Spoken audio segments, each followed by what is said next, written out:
Hi guys, so I'm sitting on my sofa. I don't know if you can see, or you can see my books there, that's probably a nicer view for you. And it's day one of the Anti-Bully Reads Readathon, and my first book is This Song Will Save Your Life by Layla Sales. I've just dropped Matilda off at preschool. It is currently 9:45 in the morning. I don't have to pick her up until 12:15, so I've probably got an hour, 2 hours to read now. So I'm going to read as much of this as I can, and I will update you when I have finished it. Okay, bye for now. Hi everyone, so I have now finished This Song Will Save Your Lives by Layla Sales. I've read this in, well, it's now nearly 2 o'clock, so I've read this in the morning. I couldn't put it down. I really enjoyed it. I'm going to give it 4 stars, I think. There was just a little bit of emotional sort of pull missing, but I really liked the story. We're following a girl called Elise, and she is bullied and just doesn't feel like she fits in, hasn't got any friends, doesn't really know who she is, and it's just about her discovering who she wants to be. She stumbles across a sort of underground party scene in a warehouse and discovers her love for music and DJing, and it's just about her journey of discovery and growing up, and I really enjoyed it. I really liked the messages in this. I really like the family element to it as well, and yeah, I definitely recommend it. It's a really good book. I'm really interested in the sort of bullying aspects. It does cover some cyberbullying, but it's mainly bullying within school and the way people treat her. And yeah, I felt it was quite realistic actually, so I really liked that. Sometimes I think books that are focused on bullying can really overplay and over dramatise some of the stuff, and I think with bullying you don't need to over dramatise it because it is horrible in itself. It doesn't need any extra dramatic elements to it. I don't know if that makes sense, but this one was really good, very realistic, and I really enjoyed it. Hi guys, so it's day 2 of the Anti-Bully Readathon, and I've just washed my hair, I've cleaned my house, I've washed my hair, my daughter's at preschool for the day, so I've got a few hours now to just sit down and read. I finished my first book yesterday, as you will have seen, and so I am currently reading Reconstructing Amelia by Kimberly McCreight. This and This Song Will Save Your Life, which was the first book I've read, were both recommended by you guys, so I wanted to read these ones first. I really would like to try and read a book a day this readathon because I've got 7 books that have bullying themes, so it'd be really good to do 7 in 7. That is my challenge for myself. I'm currently about 30-40 pages into this. It's about 350 pages, so it's perfectly doable today. If I could get a good chunk read now, then I can read some more tonight and hopefully finish this, all depending on how my daughter's doing. We've just moved her into a big girl bed, and so there is a lot of getting up in the night and struggling to sleep because it's all very daunting and new for her. So I'm not getting much sleep at the moment, so I am going to bed very early to try and get a few hours in before she starts waking up in the middle of the night. Fingers crossed. And as an aside, this isn't to do with the anti-bullying, but I'm also carrying on with Non-Fiction November, and this is my final book for Non-Fiction November, Girls Will Be Girls. So all this week I will be reading a chapter of this a night to get through this, and then I think I'm going to continue doing this, reading a non-fiction book along with my fiction ones, because I've been really enjoying that. So yeah, so that's just as an aside. I will also be reading this week. So that's what I'm reading. I'm going to get to it now, and I will catch up with you a bit later and let you know my thoughts on Reconstructing Amelia. Hi guys, so it's now Wednesday, day 3 of the Anti-Bully Reads. I'm sorry I didn't film more yesterday. Yesterday evening was terrible. My daughter's caught this sort of cough that seems to be going around everywhere, and she wasn't feeling very good, and consequently she was playing up, and she's just moved into a big girl bed, which if you've got kids you know is quite a big thing in itself. And so she didn't end up going to sleep till 10:30, and by that stage I was shattered because she's been waking up in the night. She then woke up at 3 and then 4 and then 5, and so I'm really tired. I did manage to finish Reconstructing Amelia by Kimberly McCreight though. Whilst I was sitting outside her room trying to get her to go to sleep, I read my book. I thought, right, I'm going to multitask. If you're making me sit here, I'm going to read my book at the same time. And so I did. And I really enjoyed this. I'm going to give it 4 stars. It wasn't mind-blowing, but it was really good. And I really liked the idea behind the story. Basically, at the very beginning, so it's not a spoiler, we find out that there's Kate and there's her daughter Amelia. And Kate is at work, she's a lawyer, she is a hardworking full-time lawyer, and her daughter goes to sort of a private prep school. And she gets a phone call saying that her daughter has been suspended for cheating, which she thinks is very out of character. She heads on over to the school because they've asked her to pick her daughter up. And when she arrives, she's a little bit later than she thought, and her daughter has supposedly committed suicide off the roof of the school. And that's really where the story starts. And from then on in, we flit back and forward. So Kate's story is flitting between 1997, when she found out she was pregnant, and present day after the fact that Amelia is dead. And we follow Amelia and we follow her through the sort of month and a half leading up to her death, and it slowly unravels various different mysteries and what actually happened that day on the roof. And I really enjoyed it. It was a really clever story. I'm definitely going to look up some more of Kimberly McCreight's books, so if you've read any more by her, or if she's written any more and they're good, let me know, because I'd really be interested in picking up some more of her stuff. She's a really good writer. So that's 2 books down for the readathon so far, and I'm on day 3, so I'm not got as much time to read today, so I'm going to be trying to pick up The List by Siobhan Vivian. I haven't started this yet, but it's only 300 pages, it's quite big text, so I think this will be quite a quick read, so I'm looking forward to trying to get through this one today, and I'll let you know how I get on. Hiya, so it's day 4 today. It's Thursday, day 4 of the Anti-Bully Readathon. Yesterday I managed to finish my 3rd book, so 3 books in 3 days, so I'm really pleased, and that was The List by Siobhan Vivian.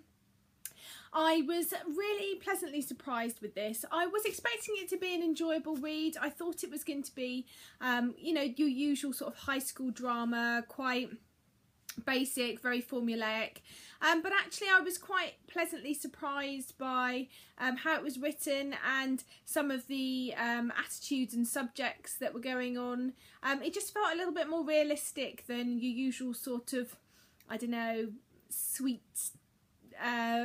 high school drama, and it was a really interesting idea. Basically, at this particular school, it's been a tradition and no one knows who does it every year, but there's sort of a special stamp that's put on the paper so that everyone knows it's done by the same person, like the same group or whoever.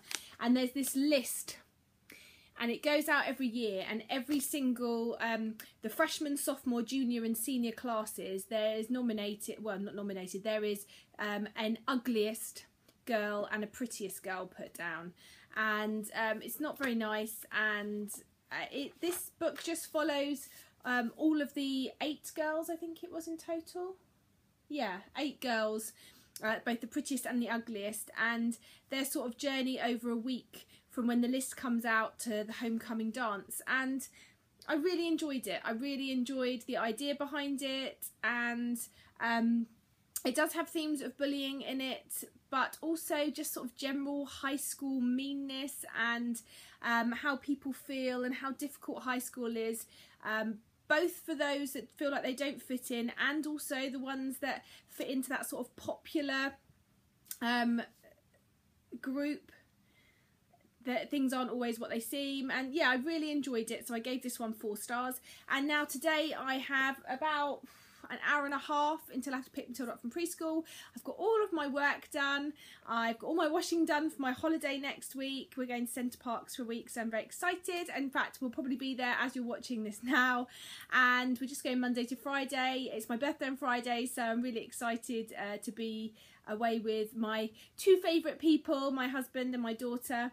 And so if you're in America or anywhere else in the world, not the UK, Center Parcs is kind of like a holiday camp. So you have it's set in sort of an open plan setting with lakes and woodland and stuff, and you get sort of log cabins, and then in the centre you've got loads of restaurants, a massive sort of swimming pool with slides and things like that, and you can book in to do loads of things. So we've booked my daughter in to see Santa. She's going to have a pony ride on the way back from Santa. She's having a ballet lesson. She's going to elf school for a couple of hours one day where they get to get dressed up and they will do all sorts of games, and me and my husband can go off and spend some time together. So I'm really excited. It's going to be a lovely welcome break, especially for my husband because he works so hard, and I'm really excited for him to be away with us and to spend more time with Matilda. So anyway, I've done all of the stuff I need to do for that. So I am going to start reading Keep Holding On by Susan Colasanti. I've never read any of her books before. This was a book that was recommended to me by one of you, and I'm looking forward to reading it, and I'm hoping to continue this book a day because I'm really enjoying it so far. I'm really sort of enjoying reading at the moment. I had been a bit sidetracked by Gilmore Girls, but I've put that on the back burner. I've not watched any Gilmore Girls. I seem to have to go cold turkey, so I go for a few weeks without watching it, and then I sort of binge watch a few, you know, half a series, and then I get some reading done and so forth. And these books are really holding my attention. I'm loving the readathon. It's really motivating me. So yeah, I'm really excited to get to this one now. I'll start reading and then I'll catch up with you a bit later and let you know how I get on. Okay, bye. Hi everyone. So I have just finished Keep Holding On by Susan Colasanti. I read this in a morning. It was about 200 odd pages, I think. Yeah, just about 200 pages. I really enjoyed this. I found it quite emotional and a really powerful book, and with a really uplifting ending, which I really like, which especially with books surrounding bullying isn't always the case. There were some bittersweet moments in this, and it involves not just bullying from the perspective at school by your peers, but also bullying and neglect through family members, which I really appreciated. And yeah, I really enjoyed this and I definitely recommend it. I'm so pleased that one of you recommended this to me, so thank you so much. And I gave this one 4 stars. So now I'm moving on to my 4th book. No. Yes. No. My 5th book? I've read 1, 2, 3. My 5th book. I'm now moving on to my 5th book of the week, which is Asking for It by Louise O'Neill. I've had this a while and I really want to get to it. So I'm hoping that I can get this one read today and tomorrow, so that I will have done 5 books in 5 days, which I'll be really pleased with. I might not have as much time to read tomorrow because I'm working all day, but I will be reading this evening and a little bit now, so hopefully I can get a good chunk read today and maybe the rest of it finished tomorrow night. I'll check in with you and let you know my thoughts on this a bit later. I'll speak to you later. Bye. Hi everyone, this is going to have to be a really quick one because I'm just about to go out the door to work and I've got to take Matilda with me. I work for my dad, so my mum's looking after Matilda for the day, but I wanted to let you know that last night I read and finished Asking for It by Louise O'Neill.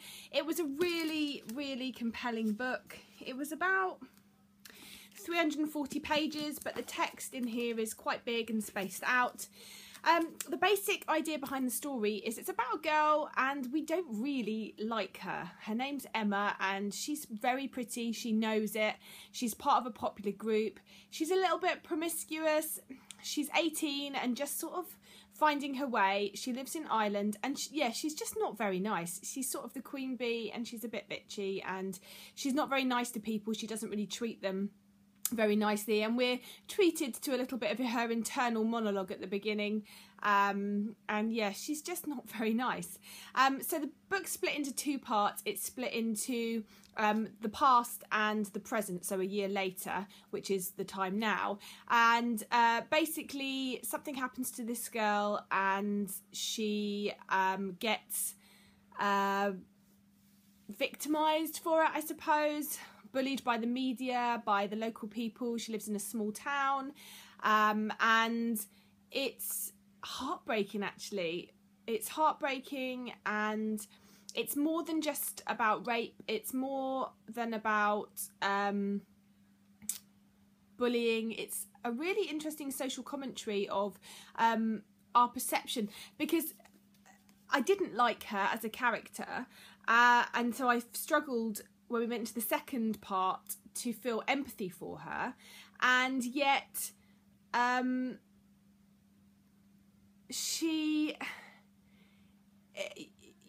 consider myself, I mean, I'm anti-rape 100%, and I get so angry when I hear these people on TV and the news saying, oh yeah, but they're wearing short skirts and going out drinking, and as if that means that they're asking for it. And that makes me so angry. And yet reading this book, at times I was going, well, she was, you know, wasn't very nice, and she did do that, and I hated myself for that.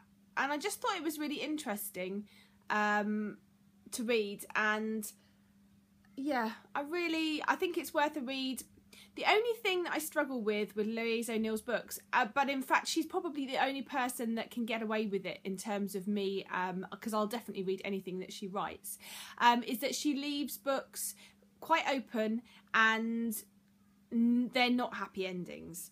And so I do find that really makes you think about the books for days and days and weeks afterwards. I couldn't stop thinking about this last night. So yeah, I gave this one 4 stars. It wasn't quite as good in my opinion as Only Ever Yours, which I just thought was phenomenal. But I did really enjoy it, and I really think it's worth a read. So I'm really pleased I read this as part of the bullying readathon. So I have now read 5 books in 4 days, which is brilliant and also good, because I'm trying to read a book a day, but today, as I say, I'm working all day, so the only time I'll get to read today is tonight, if Matilda goes to bed, which has been a struggle. So I'm going to be picking up Simon versus the Homo Sapiens Agenda by Becky Albertalli. I've wanted to read this for ages. This is the perfect opportunity. It's a bit of a switch up from some of the other books that I've read. It's about 300 pages long, and I'm hoping that I can try and get this read by middle to end of Saturday to keep me on track to be reading a book a day. So watch this space. I'll catch up with you. It might not be till tomorrow night, depending on how much I get read, but I'll let you know how I get on with this one. Okay, bye. Hi guys, so I'm just wrapping up the anti-bullying readathon. I've only read about 25 pages of this book. It's now the end of day 7. I've just had a really weird couple of days. As I said to you, I was working on Friday, and then when I got home I just felt like watching a bit of TV, so I had a bit of a Gilmore Girls marathon, which was really nice. And then Saturday day, I was just so busy. I had to do Christmas shopping and packing for holiday and cleaning. And then I ended up watching Magic Mike XXL last night, which was hilarious. I really enjoyed it, and it was just what I needed. And then today we've been Christmas shopping, and we've been at my parents' house all day, so I just haven't had a chance, and I'm not going to be reading much tonight, but I'm watching the SFF awards ceremony, which is really good, with a load of booktubers, and that's live, so I'm going to be watching that tonight, so I'm not going to get much more read, but I will be finishing this book. So I will talk about it more in my wrap up at the end of the week. But I've had a really good week. I've read 5 books. I think it's 1,550 pages, which I'm really pleased with. And I've really enjoyed this readathon. It's really great to read books which highlight bullying, because it's such an important topic. So thank you to Sarah Churchill, who organised this. I've really enjoyed taking part. So I'm definitely going to participate next year. And thank you for watching this vlog. And I shall speak to you soon. Bye for now, BookTube.